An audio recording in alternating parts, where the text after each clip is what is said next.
everybody, welcome back to the channel. This is Rob here at Smirking Gun Reviews. Back to do a little something special for all you ladies out there. I don't know what I'm doing. So we're back with a very special thing we're doing now. We're doing the top 6 episodes of The Expanse as voted on by the community.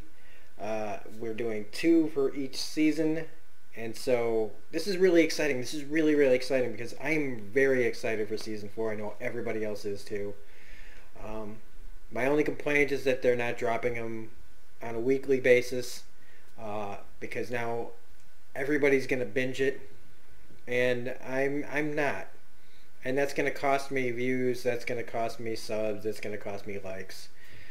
But like even way back then when I was reviewing season 1, I said this is not for likes and subscribes and all that, and it still isn't. It'd be nice to get, you know, more of that in here, but I'm gonna review it once a week, or maybe twice. I don't know, because like now that like it's just, I mean I really want to wait, right? I really want to do this like so that I don't feel like. Binging just makes you feel hollow after it's done. Like, yeah, you're all hyped up, but then that wave of that rush goes away, and then you just go, I need my fix, man. I need another fix. So I think I need to try to stick to it. Maybe do 2 a week. I don't know. We're going to see. We got less than a week to figure that out, though, right? So it's really fun to be able to talk about these episodes that I did a while ago. In fact, I rewatched episode 3's review to get me ready for what I was watching in episode 4, because when I turned it on I was like, yeah, I'm kind of lost here. I'm dropped in the middle of it, and I haven't watched it a million times like everybody else has. I've only seen the show once all the way through. So I got a little refresher from myself going back into this. So this is like, I guess the top 2, like this is the first episode from season 1 that everybody chose, which is episode 4, CQB, meaning Close Quarter Battle. Full spoilers if you have not seen this episode yet.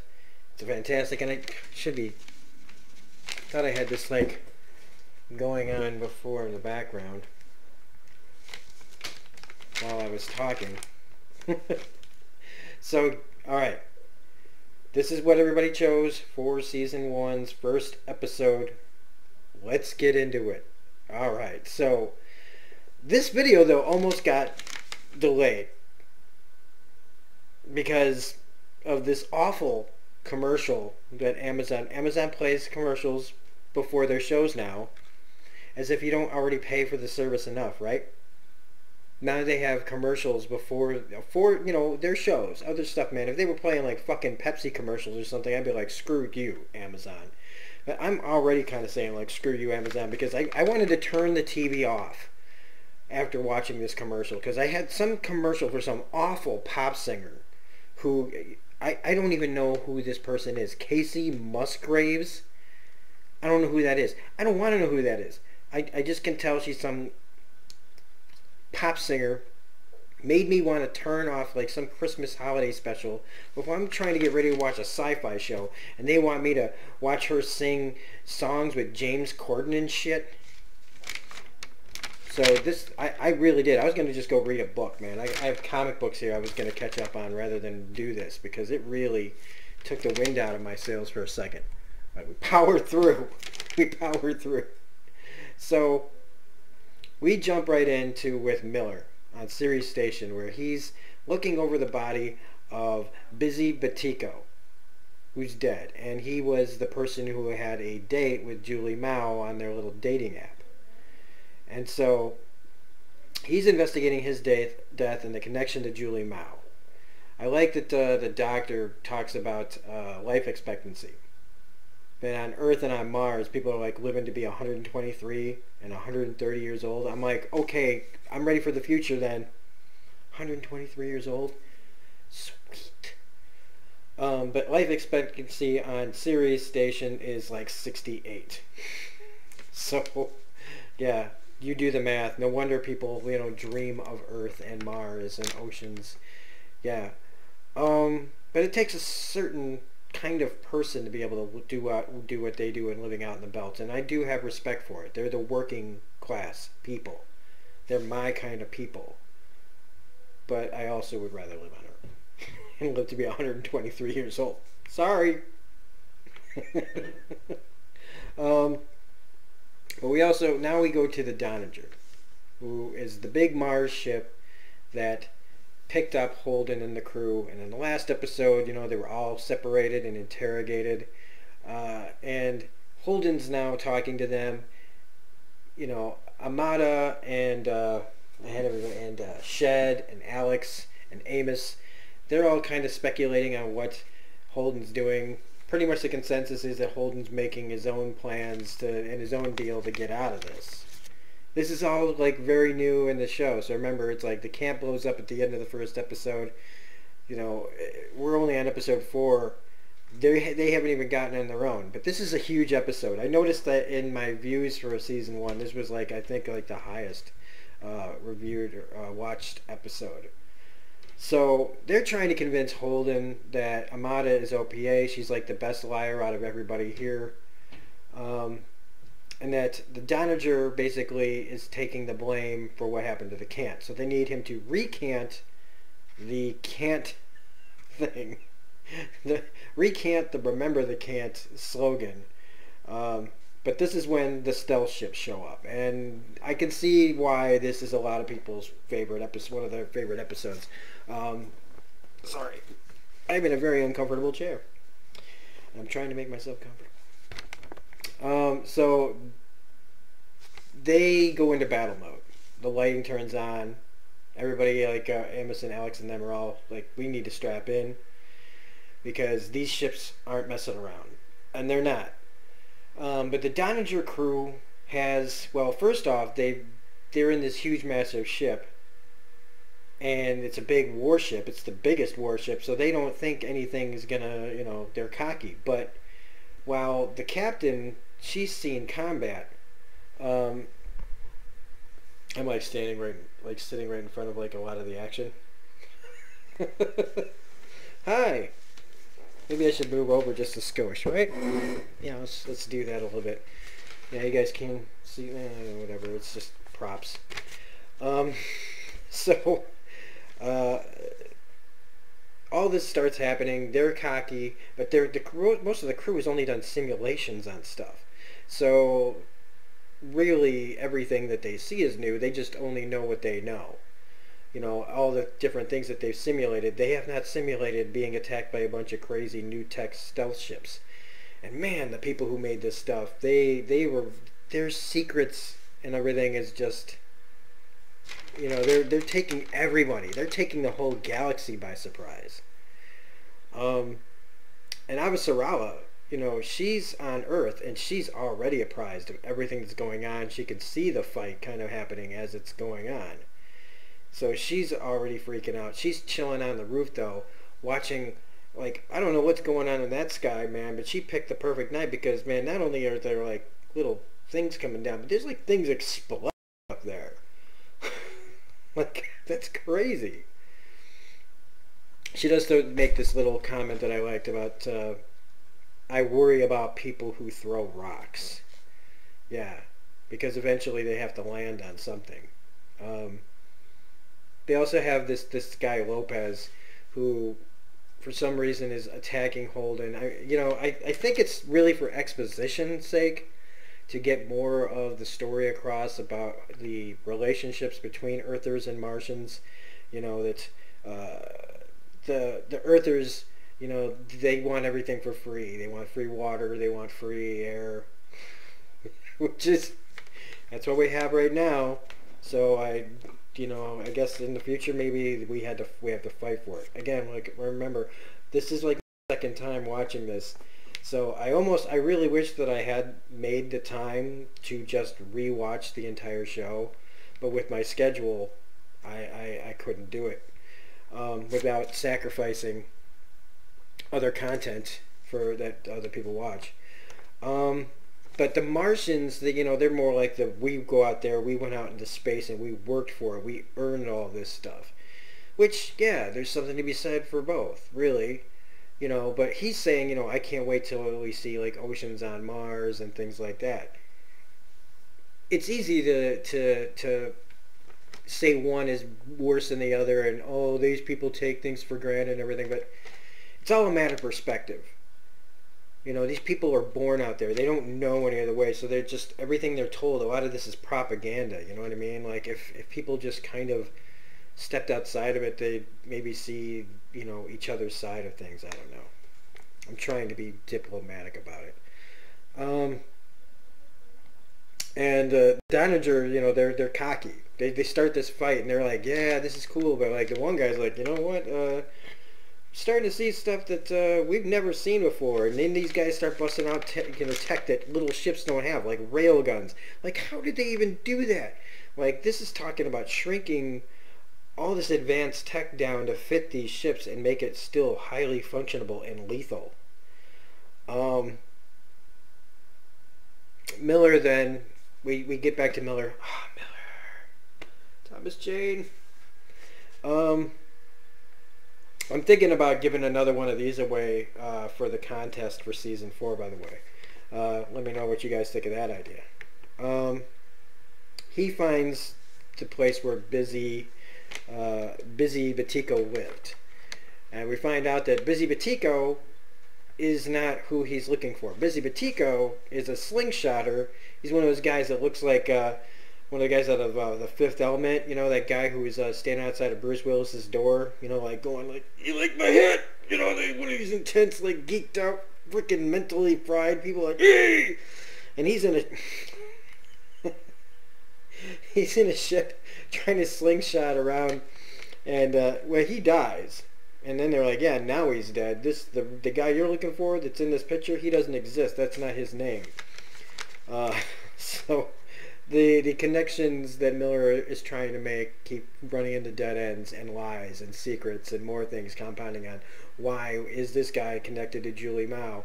Why is he using some crazy slingshotter's ID?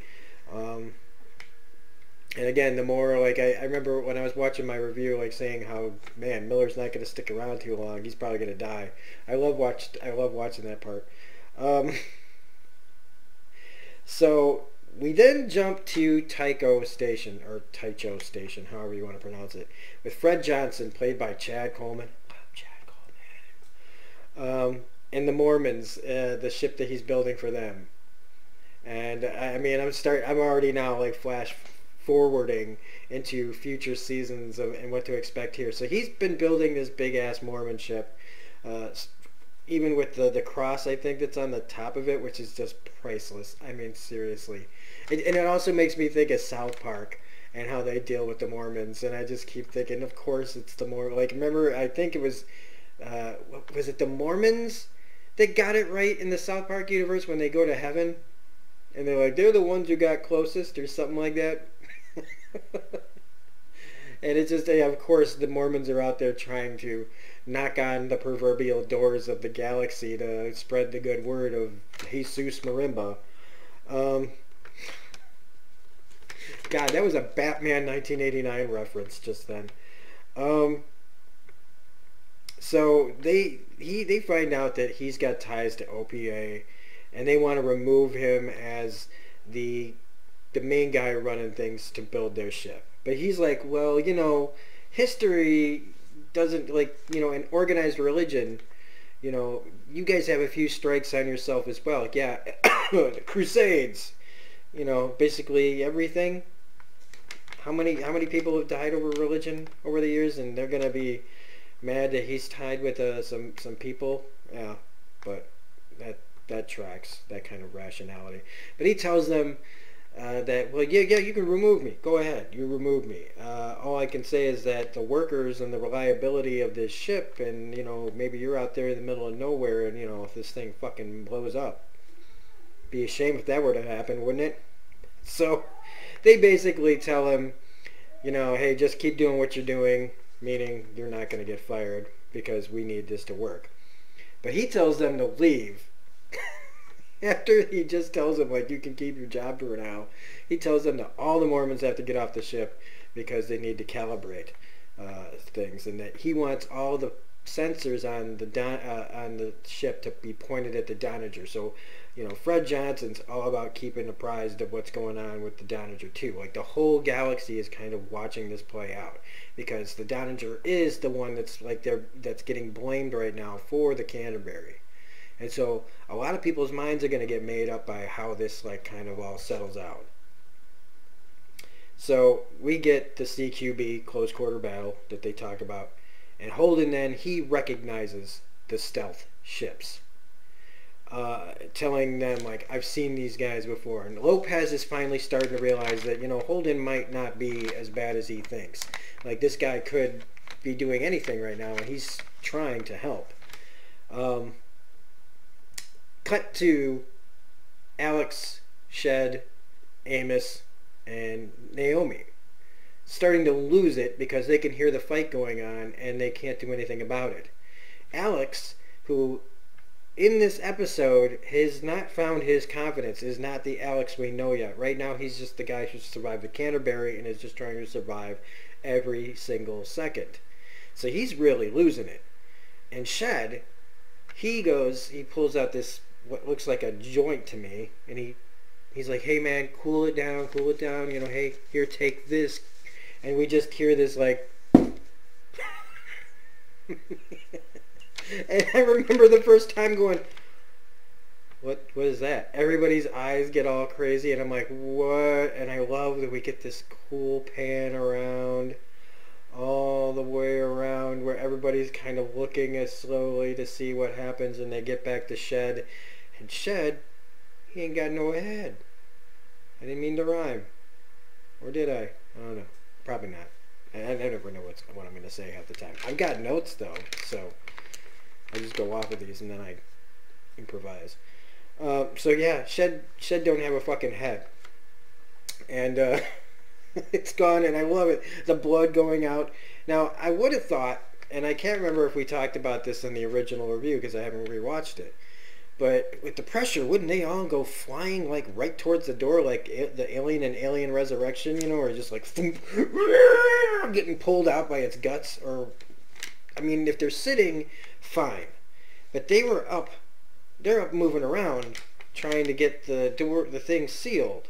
So I don't know how the pressure works in these ships, but if they would normally need to be locked down with their mag boots, and they're not, shouldn't they have all gone flying out I'm not going to think about it too hard, and I'm sure somebody will give me the science in the comment section to correct me on this. I love it. Please don't say it in a sarcastic way, though, when you correct me. I know it's like hard to read sarcasm sometimes in text messages on the comment section, but I can always tell when someone's being like, actually, you fucking idiot, it is this. So if you're going to correct me on this, please just be kind about it. So yeah, the blood going out is awesome, and they work well. Automatically you see these guys start to work as a team. Holden's not even there yet, but they get up, they each slam the holes down. Alex tosses the glue gun, and he gets it to Amos, who tosses it to Naomi, and they all get shit done. It's like foreshadowing for how much of a cohesive unit they all become very shortly, in a quick amount of time. They become this team that is one of my favorite teams in all of TV shows. I love it. Well, they stop shooting. The stealth ships stop shooting and start throwing breaching pods at the Donager.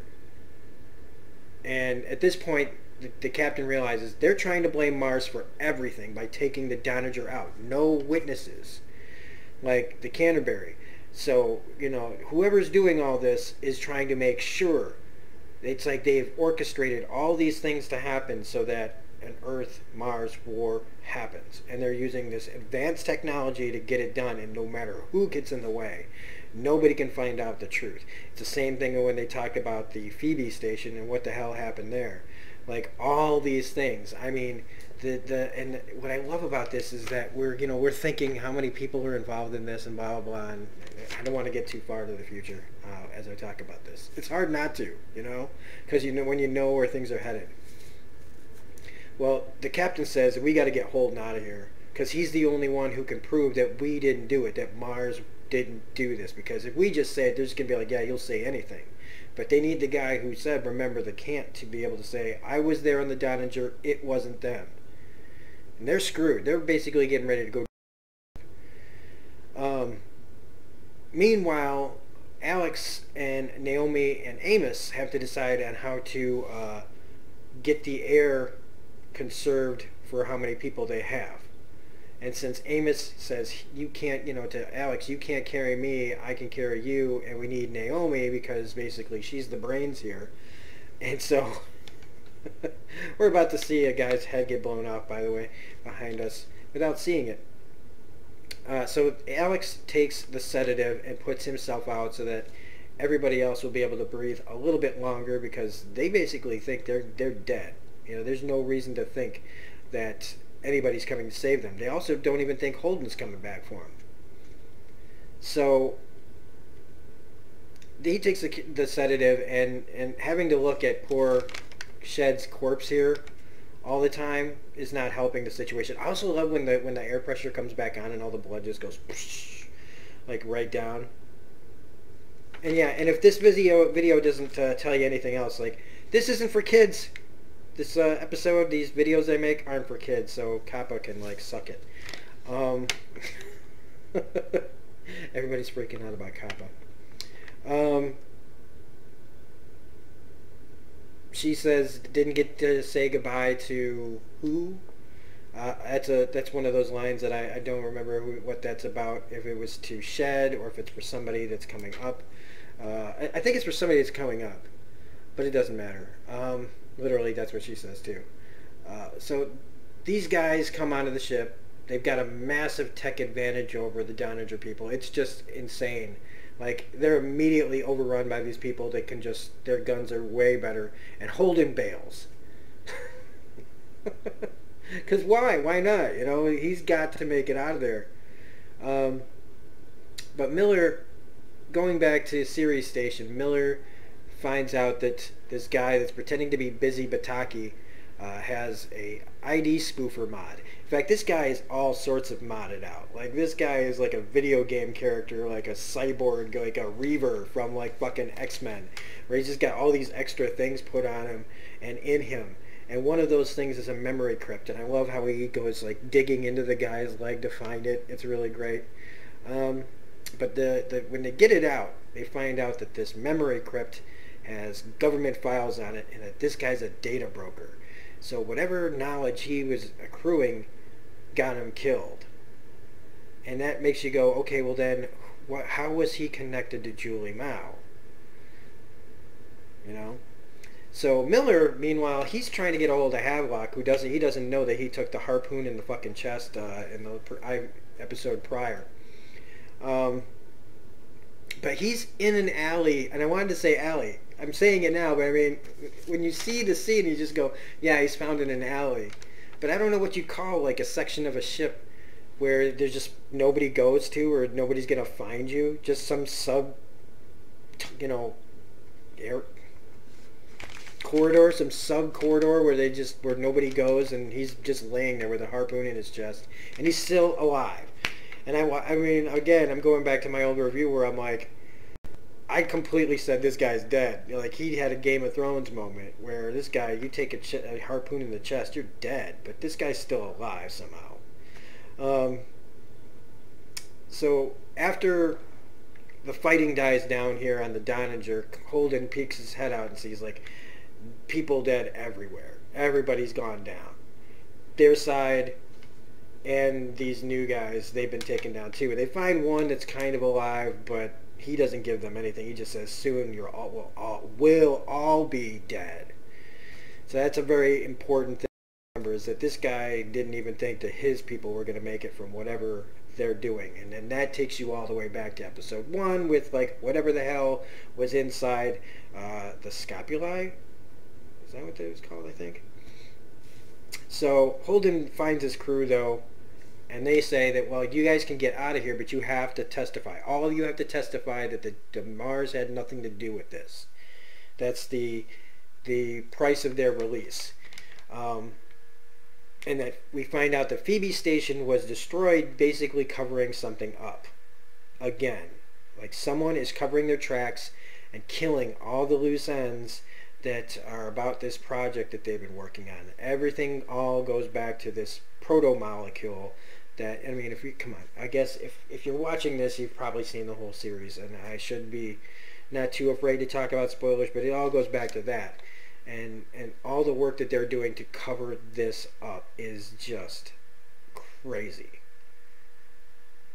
The captain, before they blow up the ship, they say this has to count for something.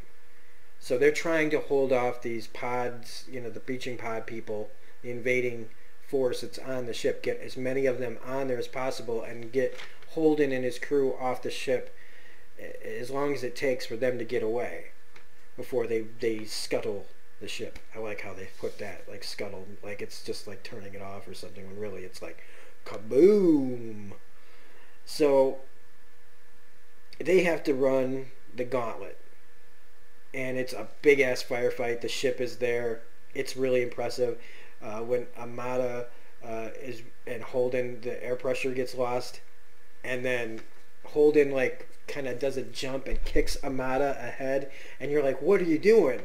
Like, what are you doing? And but he did it to like get forced to pull himself back so that he could grab onto the bar so that he could pull her back and actually save her from drifting off, and then pulling them both off away from the ship.